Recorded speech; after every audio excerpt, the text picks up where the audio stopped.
In the heart of Chicago, a gifted boy from a working-class immigrant family discovers his talent for chess while accompanying his mother to clean a millionaire's mansion. An unexpected game with the wealthy homeowner sparks a journey that takes him from bottle cap openings to international podiums, forcing him to navigate class divides, racism, and public scrutiny, all while holding on to the quiet power of memory, resilience, and the love that raised him. If you liked the video and subscribe to the channel, let's move on to our story. Enjoy watching. The mansion on Tidal Lane sat like a question mark at the end of the block, immense, sleek, and too quiet for its size. The neighbors whispered about its owner. Some said he was old money. Others said he'd built an empire from nothing but code and coffee. The truth was somewhere in between. Langston King was a black man in his early 40s, born in Chicago. CEO of an AI defense firm, former chess prodigy, Stanford dropout, now a billionaire who wore sneakers to board meetings and quoted Baldwin in investor calls. He lived alone except for a security team, a driver named Manuel, and a golden retriever named Paul Morphy, after the 19th century chess genius. But that wasn't always the case. Langston had once had a family. A wife, Clarice King, a fierce-minded anthropologist who disappeared into humanitarian work after their divorce. And a daughter, Nina, 16 now, who split her time between their parents, though she preferred her mother's world of dusty field tents and satellite phones to Langston's cold steel kitchen counters. When Nina was home, Langston softened. He cooked. He watched old chess matches with her and asked too many questions about her life. She teased him about his obsession with Paul Morphy, about the fact that he still played online blitz chess at 3 a.m. with strangers who had no idea they were going head-to-head with a billionaire in slippers. But Nina wasn't home now. It was just Langston and the echo of things he didn't say. On Wednesdays, the Montoyas came to clean. Marisol Montoya, 47, worked quietly, always with a headscarf and blue gloves. She spoke little English, but she moved through the house with precision, like someone dancing to a beat only she could hear. Her son came with her sometimes, usually during summer break. Mateo Montoya was 12, short for his age, with a mop of black curls and wide, wondering eyes. He never spoke unless spoken to, and he carried a spiral notebook everywhere, where he scribbled drawings, names, sometimes numbers. The first time Langston noticed him, the boy was rearranging the white pieces on his marble chess set in the library, mimicking an old Capablanca endgame. Langston had paused at the doorway, coffee in hand, watching. "You play?" he'd asked, half joking. Mateo had looked up slowly, then nodded. "Only with my Tio. And only when he lets me be white." Langston had chuckled. "Smart kid." That was 2 weeks ago. Mateo hadn't touched the pieces since. But Langston had caught him glancing at them, like a kid eyeing candy behind glass. On this particular Wednesday, Marisol was dusting the portraits in the hallway. Mateo was seated on the edge of the velvet couch, sketching the chessboard from memory. Langston stepped in, barefoot, hoodie wrinkled, mug half full. Paul Morphy trotted behind him, tail wagging. "Still scribbling knights and rooks, kid?" Mateo didn't answer right away. Then, barely above a whisper, "You're missing a pawn." Langston blinked. "What?" "On the board," Mateo said, pointing. "Black side. You left one off." Langston walked over to the board. Sure enough, he had. He stared at it like it had betrayed him. "Ah, good catch." Then he smiled. "Want to play a game?" Mateo looked at his mother, who was vacuuming. She didn't notice. He looked back at Langston. I don't know all the rules." "Neither do half the people on the grandmaster circuit," Langston said. "Come on. You take white." He reset the board with practiced hands. Mateo moved like he'd been waiting his whole life for this. It was a short game. 16 moves in, Langston delivered a gentle mate in 2 and stopped before finishing it. "Not bad," he said. "I blundered the bishop." "You did. But you saw the fork coming on f5. That's not nothing." Mateo stared at the board, chewing his lip. "You want to try again?" This time Mateo played slower. Langston let him take back 2 moves. Then 3. By move 23 they were both leaning in. Paul Morphy barked once as Marisol entered with a basket of laundry and froze. "Senor King?" she asked, startled. "He's not bothering you?" Langston waved a hand. "Not at all." She watched them for a moment. Her son, sitting across from the billionaire, equal parts terrified and electric. Langston, smiling like he hadn't in months. "I'll be in the kitchen," she said, then turned. Mateo made a move. Langston countered. Another move. Then silence. 29 moves. 31. Langston sat back. Draw. Mateo blinked. What? Stalemate. You just forced it. Mateo leaned forward. Check. Then checked again. Langston laughed. Damn. Later that night, Langston stood in the library, staring at the board long after the Montoyas had left. Paul Morphy lay at his feet. In his hand was a single pawn, white, slightly chipped.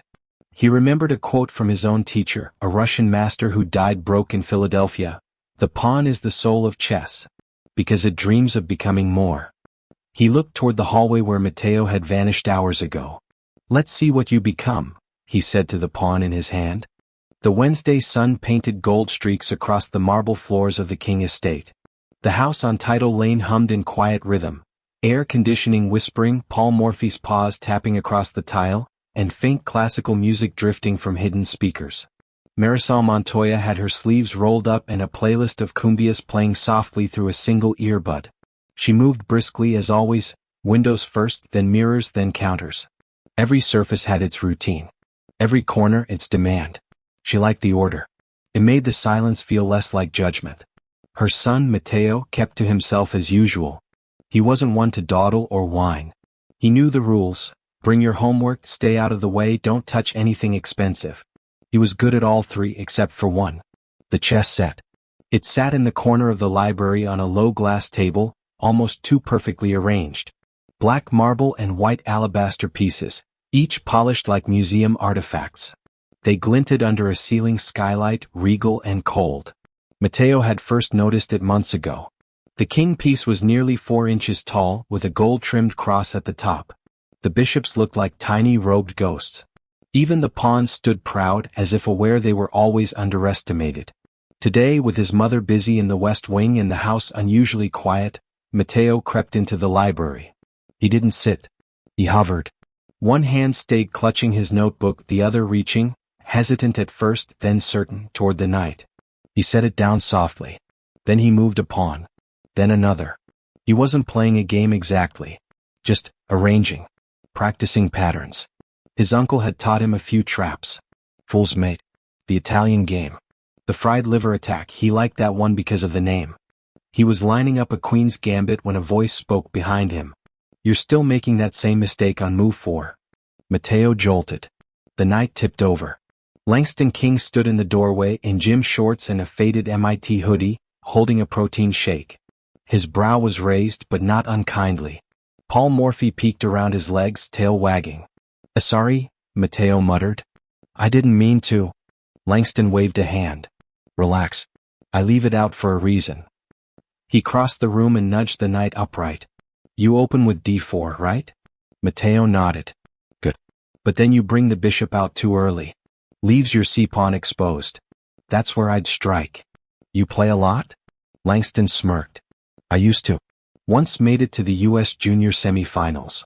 Got obliterated by a 12-year-old from Detroit.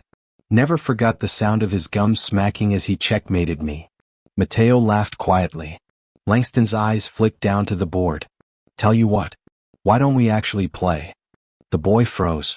Like, a real game? Langston nodded. Sure. 1 round. I'll go easy. I don't want to mess anything up. You already messed it up, Langston said, nudging a pawn out of place with a grin. That's how it starts. He reset the board and gestured to the white side. Mateo sat slowly. His fingers hovered over the pawn. Remember, Langston said, sipping his shake, these pieces are made of stone. You're not. You'll break before they do, unless you learn to play sharp. Mateo moved his first pawn. The first few moves came cautiously. Mateo hesitated. Checked the board. Reread his uncle's lessons in his head. Langston played fast.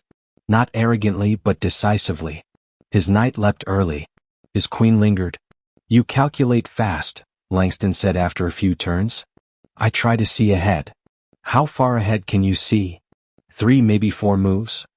Respectable, Langston nodded. But not enough to beat me. Mateo's face tightened.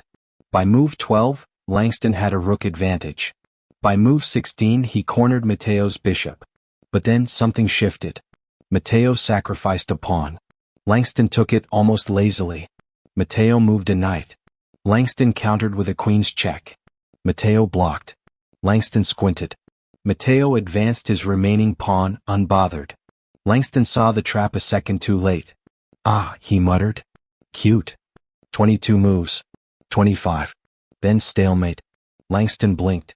He stood, walked around the table and stared at the board from Mateo's angle. You forced it. Mateo looked away. Sorry. Langston chuckled. Kid, don't apologize for drawing with a former semi-finalist.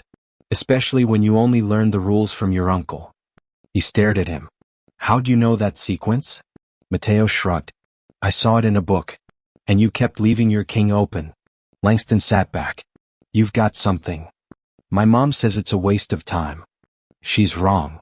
Silence lingered between them. Mateo's eyes dropped to the table. Then softly, we can't afford boards like this. We use bottle caps. Langston leaned forward. I'll make you a deal, he said. You come back next week. We play again. If you draw or beat me, I'll get you lessons. Real ones. Mateo's mouth parted, but no words came. Deal? He nodded. Langston extended a hand. Mateo shook it, barely breathing. As they reset the board, Marisol appeared in the hallway. She stopped when she saw them, her son hunched across from the man who owned the house, sweat pooling under his gym hoodie, grinning like a man half his age. Senor King? She asked, confused. We're just playing, Langston said. Your son is sharper than most of the board members I know. Marisol hesitated. She saw the pieces, the careful posture of her boy, the attention. She gave a wary smile. Just don't let him win too fast. Langston laughed. Too late. 1 week later.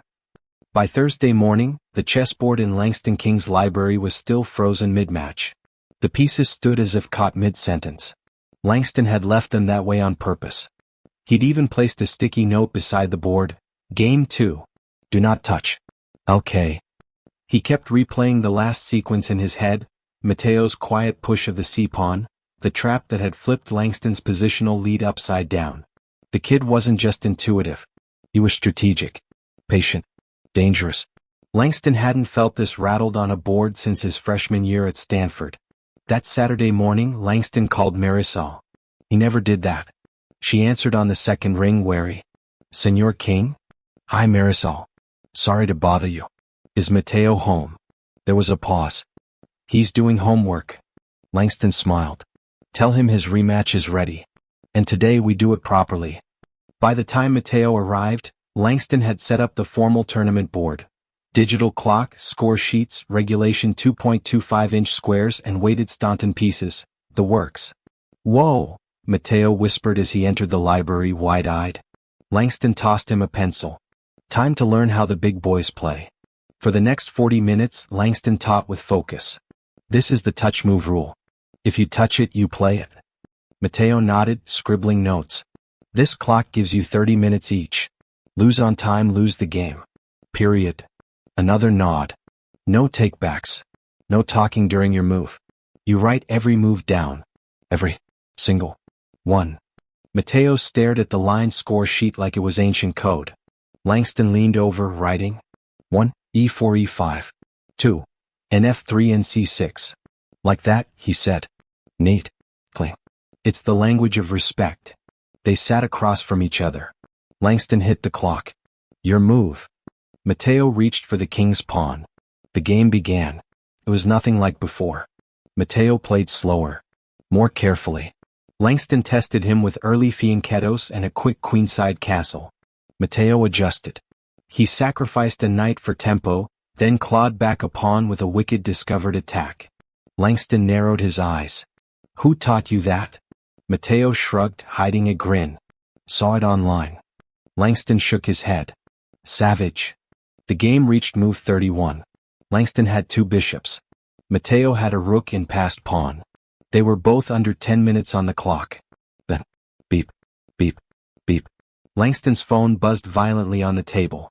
Hold up, he muttered, checking the screen. His jaw tightened. Crap. I've got to take this. Mateo paused his clock. Something wrong?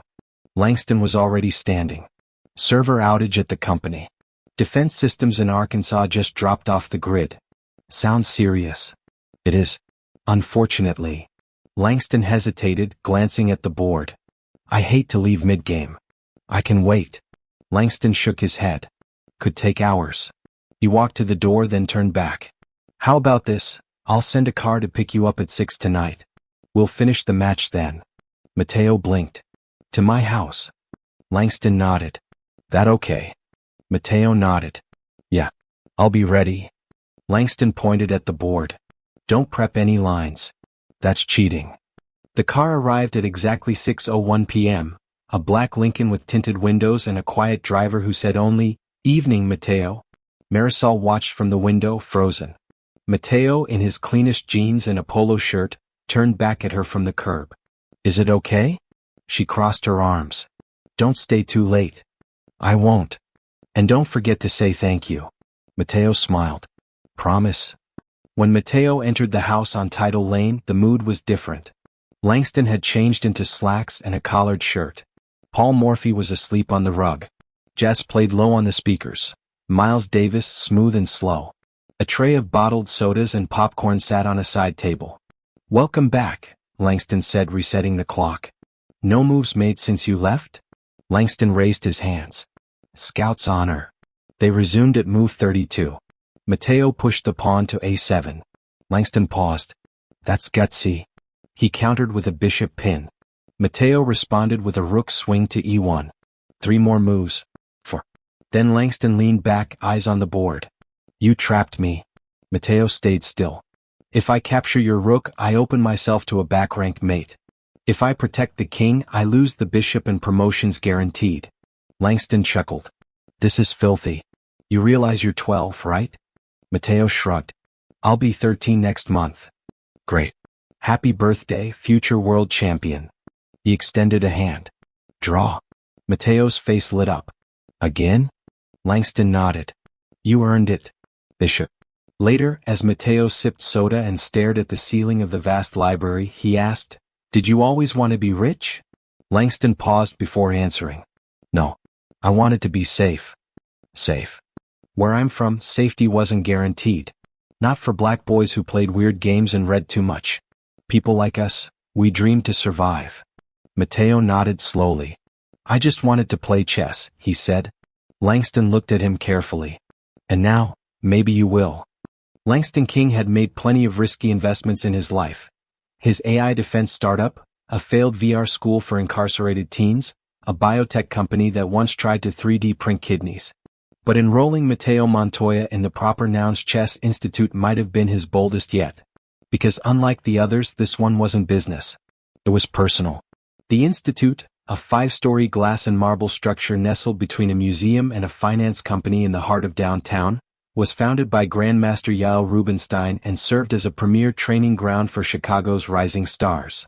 Its lobby held portraits of its most successful alumni, national champions, Olympiad players, and one prodigy who defected to Iceland after a political scandal. Mateo stepped inside with Langston on a Monday afternoon, wide-eyed. He wore new sneakers and a backpack with a single notebook, though he clutched it like it held blueprints to his entire future. Langston nodded to the woman at reception. We have a 2 p.m. consult. Montoya. She looked up, surprised. As in, the Langston King? Langston offered a neutral smile. Just a parent today. The instructor assigned to assess Mateo was a lean, silver-haired man with a clipped Romanian accent and eyes like a chess clock, cold, precise, always ticking. Name? He asked. Mateo, the boy said. Age? Almost 13. The man didn't write it down. Just nodded. Sit. The assessment lasted 30 minutes. Langston wasn't allowed in the room, but he watched through a security feed in the lobby. Mateo's face barely moved. His hands hovered over pieces with the same reverence as in Langston's library. At minute 12, he trapped the coach in a 3-move sequence. At minute 19, he drew by repetition against the coach's Caro-Can. At minute 29, he smiled for the first time. When the door opened, the Romanian coach muttered, He needs a real opponent. Not a coach. Langston grinned. Mateo was placed into the Institute's elite Junior A cohort, composed entirely of 14 and 15-year-olds, All of them white or East Asian, most from wealthy families with grandparental funding and private tutors.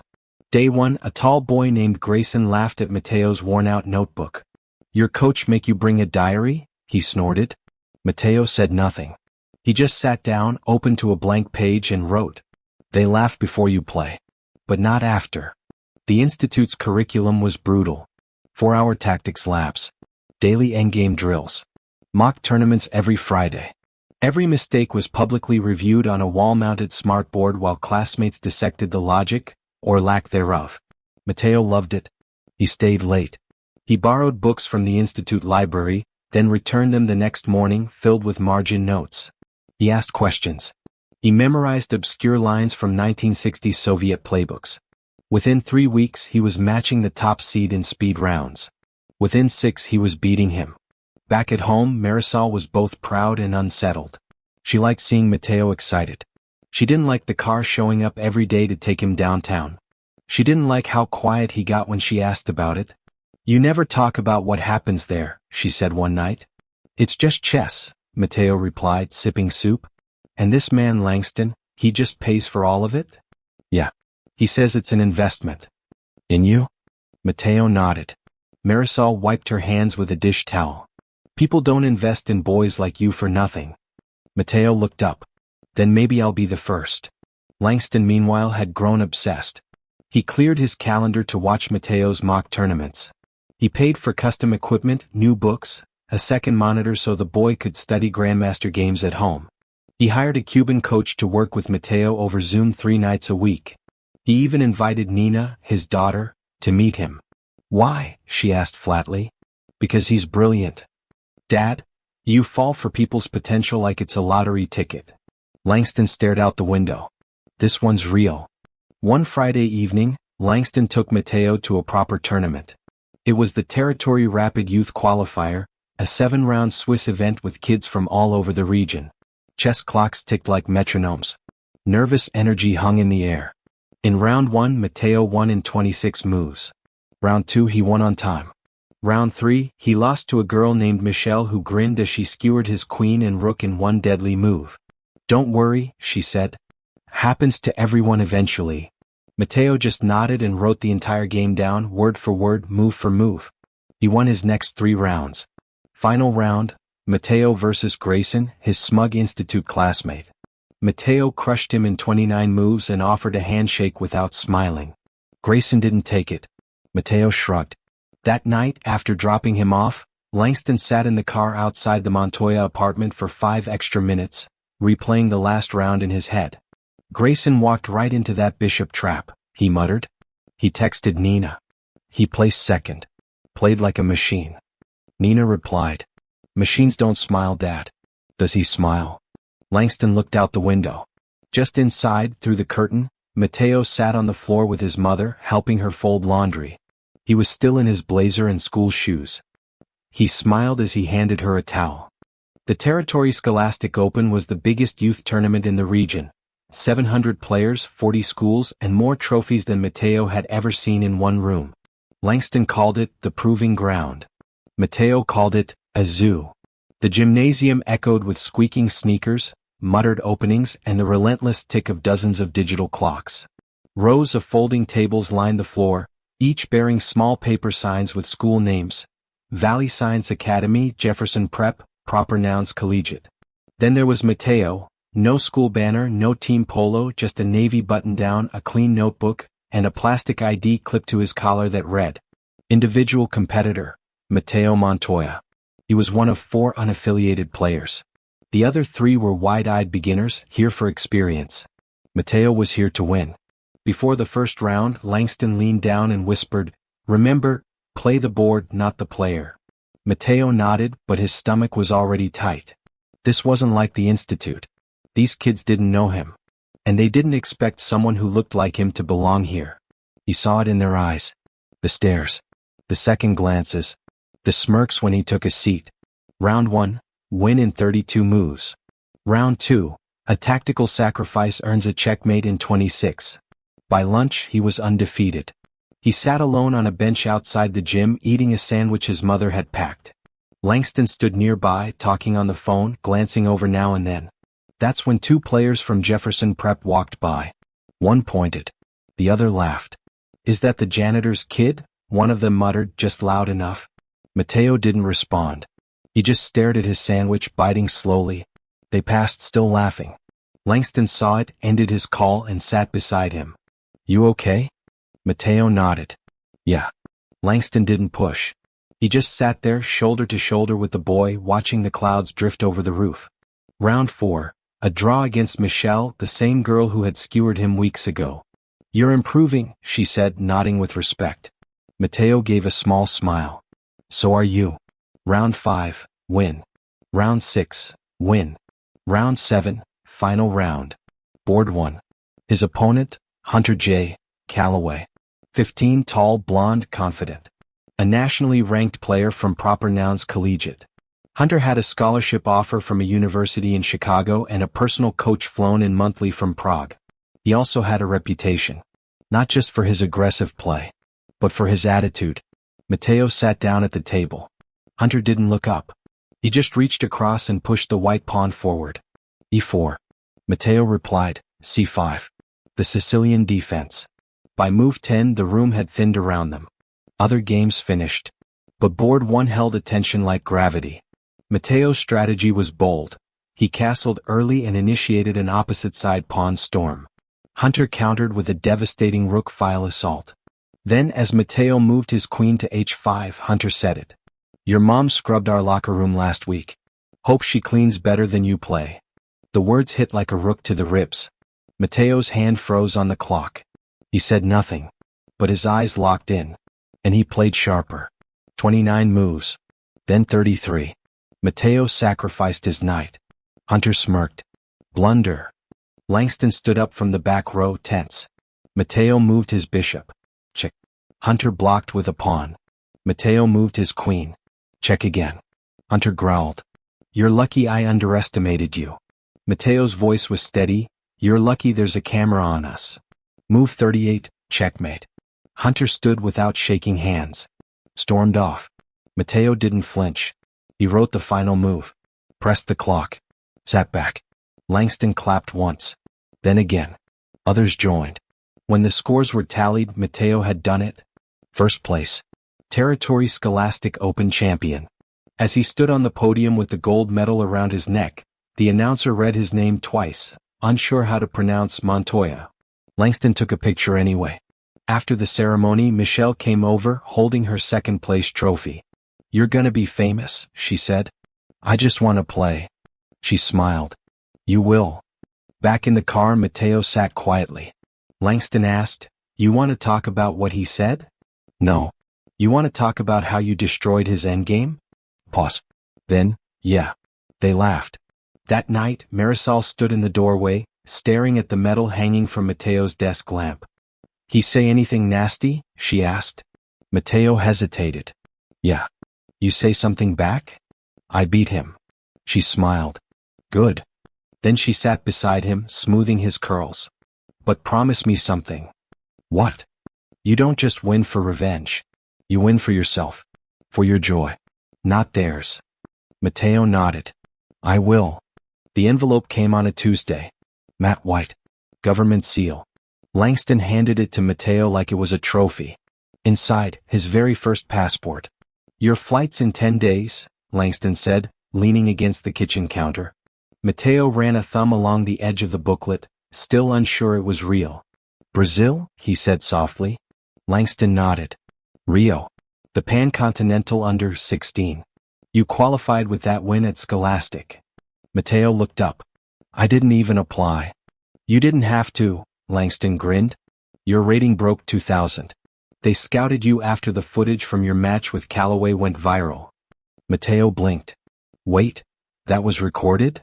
Langston smirked. "You've been a meme for a week. When the janitor's kid queens a pawn on you." Mateo buried his face in his hands. "Oh my God." Langston chuckled. "Get used to it. People are watching now." The next 10 days were a blur. Marisol took him to get dress shoes. Langston bought him a carry-on suitcase and booked a private coaching session with a Brazilian master via Zoom. Mateo downloaded Portuguese flashcards and practiced basic phrases while brushing his teeth. At night, he studied openings until 2 a.m., covering his notebook in prep lines and time zone conversions. He'd never flown before. Never left the territory. Now he was crossing borders with a chessboard in his backpack and two grown-ups arguing over whether he should check a bag. On the morning of the flight, Langston and Marisol stood on either side of Mateo at the departure gate. Langston handed him a manila folder. Inside, your hotel info, tournament badge, cash in both currencies, and one rule: if anything feels wrong, call me. No hesitation. Marisol hugged him hard. No forgetting to eat. No losing your coat. And when people ask where you're from, I say proper nouns, Mateo finished. She smiled. Louder than they expect. The tournament venue in Rio was a coliseum of silence. Hundreds of players from dozens of nations sat beneath the flags of their homelands. Mateo's read, territory of proper nouns. He'd never felt so far from home, and so exactly where he belonged. Round 1, win in 42 moves. Round 2, draw against a wiry kid from Montenegro who played like he was auditioning for war. Round 3, lost to a Brazilian prodigy named Cesar Mendes, who clapped Mateo on the back afterward and said, "You got me next time, hermano." Mateo believed him. He studied harder. Slept less. Ate street food on the hotel balcony and played blitz matches online between rounds. Round 4, win. Round 5, win. Round 6, win. He made it to the final day of the tournament. Top 12. Cesar was there again. See, he grinned. Next time. The final round was against a South Korean player named De Jong who hadn't lost a match in 2 years. Mateo played the Scotch game knowing it was risky. De Jong responded with a blistering counterattack. By move 18 Mateo was down material. By move 26, De Jong had him in a positional choke. But Mateo didn't panic. He retreated his knight. Let his queen sit still. Waited. Then, one slip. De Jong advanced his bishop too early. Mateo trapped it. Then sacrificed a rook. 4 moves later, checkmate. Mateo leaned back, stunned. It was over. He'd won the match. He'd placed third in the tournament. When he FaceTimed Langston later that night, he was shaking. I placed third in the whole thing. Langston let out a whoop loud enough to wake Paul Morphy back home. Third? You're kidding me. Mateo showed the medal. Solid bronze. Langston grinned. That's not bronze. That's proof. Proof of what? That they were wrong, he said. All the ones who laughed. All the ones who said you didn't belong. That medal says otherwise. The next morning, the national news picked up the story. Son of immigrant housekeeper takes bronze at International Youth Chess Tournament. The article mentioned his mother by name. It misspelled it twice. Langston sent a correction request. So did Mateo. The next day's headline read, Mateo Montoya, representing territory of proper nouns, finishes third among hundreds. Much better. When Mateo got home, Nina was waiting at the door. She hadn't seen him in months. You grew, she said. You got taller too, he replied. They laughed. She ruffled his hair. Langston stood back, arms folded, watching them. Later that night, Nina whispered to her dad, "He's different now." Langston nodded. He always was. The world just caught up. The chessboard in the library was still there. Mateo sat down, placed the pieces, and waited. Langston joined him. They played quietly, no clock. Move after move. Langston blundered his knight and cursed under his breath. Mateo smiled. Touch move rule. Langston chuckled. You know what your real power is? My endgame? Langston shook his head. Your memory. Mateo tilted his head. What do you mean? You remember where you came from. Who you are. That's rare. By the time Mateo landed in New York for the Grandmaster Invitational, his face had been featured in Chess Monthly, Sports Digest, and, most surprisingly, Teen Vision magazine under the headline, Pawn to Power, the kid who might change chess forever. He didn't care for the spotlight. But the spotlight cared for him. He was 13 now. His FIDE rating hovered near 2200. Sponsors were circling. Interviews were piling up. Langston had hired a media rep and a lawyer. Nina joked that Mateo now had more agents than Hollywood actors. But underneath it all, something darker was brewing. It started with a Reddit thread. Is Mateo Montoya too good to be true? Then a video surfaced, a shaky clip from his final match in Rio, where a faint sound beeped just before his game-winning move. Some claimed it was a digital transmission. Others said it was just a glitch in the mic. Then came the whispers on Twitter. Kid's too clean. No way he's playing unaided. He doesn't even have a real coach. Where's the proof he's legit? Langston saw it coming before Mateo did. This is what happens when they can't beat you, he told him in the kitchen one night. They try to discredit you. Mateo looked up from his cereal. Should I say something? Not yet, Langston said. We'll handle it. But it got worse. The organizers of the Grandmaster Invitational called Langston 3 days before the event. We're reviewing Mateo's participation pending investigation. Translation: sponsors were nervous. Image mattered. Langston snapped. He's a child. Not a scandal. We understand, but we need to protect the tournament's integrity. Langston hung up, then immediately called 3 lawyers. Meanwhile, Mateo kept playing. He showed up to every training session, reviewed his games, memorized his lines.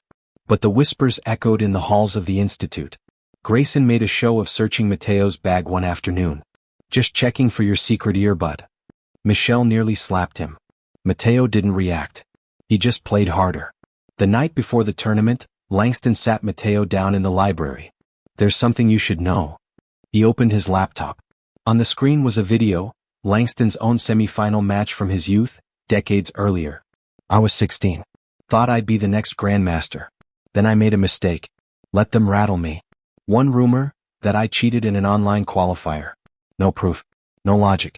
Just noise. He paused. I quit 2 years later. Mateo looked at the paused frame. Young Langston, proud and shaking hands with a player who refused to meet his eyes. What would you do differently? Mateo asked. Langston smiled. I'd win so hard they couldn't deny me. The next morning, the tournament board announced. Mateo Montoya will be allowed to compete. His match will be live-streamed with enhanced oversight. Mateo was assigned to play Vladimir Lenkov, a 15-year-old Russian-American phenom who'd been trained by former world champions. Ranked number 1 in the event. Langston looked at the pairings and whistled. They didn't just let you play, they threw you to the wolves. Mateo only nodded. Then I'll show them I bite back. The stadium in New York was packed.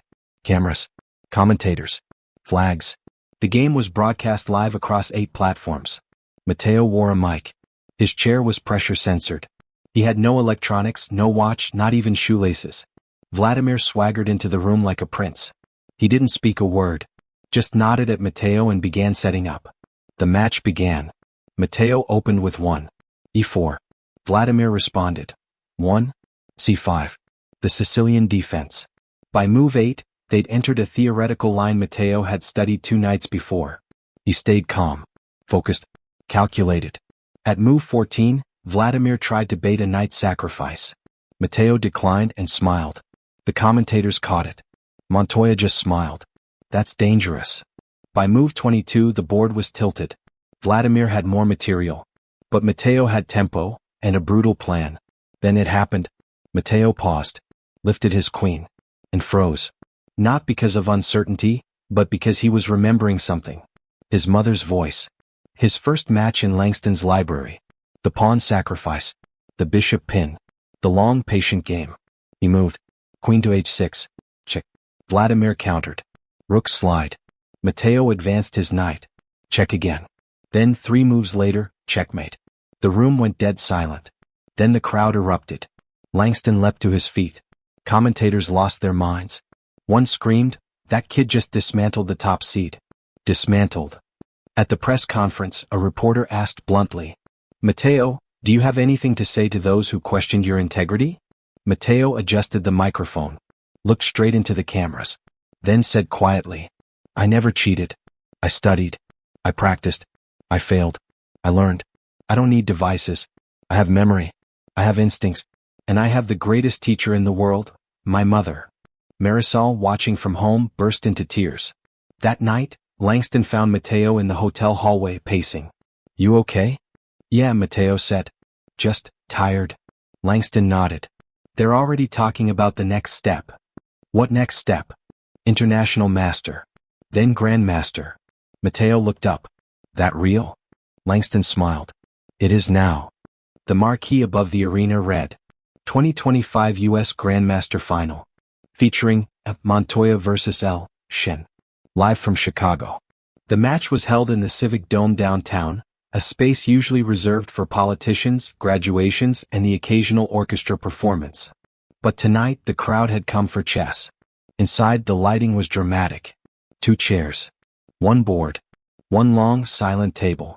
Stadium seats packed with journalists, fans, grandmasters, and curious newcomers who only knew Mateo from TikTok clips and headlines like, "The Janitor's Kid Who Plays Like a King." Backstage, Mateo sat in a quiet holding room, eyes closed. His fingers tapped an invisible rhythm on his knees. Pawn, knight, bishop, queen. A knock. Langston entered, dressed sharp in a charcoal suit, but carrying the same frayed hoodie from their first game. "Figured you might want it for luck," he said, holding it out. Mateo laughed. "That thing belongs in a museum." "So do you," Langston grinned. "You nervous?" "A little." Langston sat beside him. "No matter what happens," he said, "you've already won." Mateo turned to him. "Because I made it?" "No," Langston said. "Because you made them see you." Across the hall, Marisol sat with Nina in the front row. She wore her best dress, the same one she wore to church and weddings. On her lap, a worn rosary, fingers wrapped tight. "Why don't they say anything?" she whispered as the players walked on stage. "It's chess, Mama," Nina whispered. "It's supposed to be dramatic." Marisol nodded. "Well, it's working." The announcer introduced the players. Representing Chicago, Mateo Montoya. Thunderous applause. Half the room stood. Cameras flashed. Mateo didn't smile. He just nodded once and took his seat. His opponent, Leo Shin, was 17, analytical, ruthless, already ranked among the top 10 in the world. The clock started. Move 1 e4. Move 2 a5. They opened with symmetry. Quiet, simple. But by move 12 the game was anything but simple. Mateo surprised everyone with a rarely used line from a 1962 Yugoslav match. A gambit long thought outdated. Shin hesitated. The commentators buzzed. "Montoya's going rogue here. No one plays this unless they're hunting blood." Mateo wasn't hunting. He was remembering. Each move came layered with ghosts. His uncle teaching him bottle cap bishops, Langston explaining notation, Michelle teasing him about tempo, Nina helping him pack before Rio, his mother scrubbing tile floors while whispering prayers in Spanish. Every piece he moved told a story. By move 27 Shin had the edge. 1 tempo ahead. 1 bishop better placed. Langston leaned forward, jaw tight. Nina whispered to her mother, "He's baiting him." Mateo slid his knight into a vulnerable spot. Shin went for it. Mateo smiled. Move 29, rook lift. Move 30, bishop pin. Move 31, queen slide. Then, move 32, checkmate. Silence. Then chaos. The crowd exploded. Reporters screamed. Langston stood. Marisol cried. Nina screamed something in Spanish that made everyone near her laugh. On stage, Shin stared at the board. Then, after a long breath, offered Mateo a full, deep handshake. Mateo took it. They both bowed slightly in perfect mirror. An hour later, the award ceremony was still going. Langston had disappeared backstage to handle press. Nina was FaceTiming cousins in 3 time zones. Marisol clutched the program so hard it crinkled. Mateo slipped away. He walked, unnoticed, back toward the old part of the city. Past the cafes, past the train line, until he reached the little park by the elementary school. 2 kids were playing chess with a beat-up board and soda caps. Mateo watched quietly. One of them looked up. "You want to play?" he asked. Mateo smiled. "Sure." He sat. Took black. Let the kid open strong. They played 15 moves. The kid started sweating. "You're really good," he whispered. Mateo grinned. "So are you." When the game ended, draw, Mateo stood and patted the kid on the shoulder. "Keep playing," he said. "One day they'll all know your name." "What's yours?" the boy asked. He didn't answer right away. He looked around, the city lights flickering above the park, the faint smell of street food, the distant sound of a train. Then he pointed to the gate. Painted there, in bold white letters, were the words, "Welcome to Chicago." Mateo Montoya smiled and walked home. Thank you for listening. Don't forget to subscribe to the channel and like the video.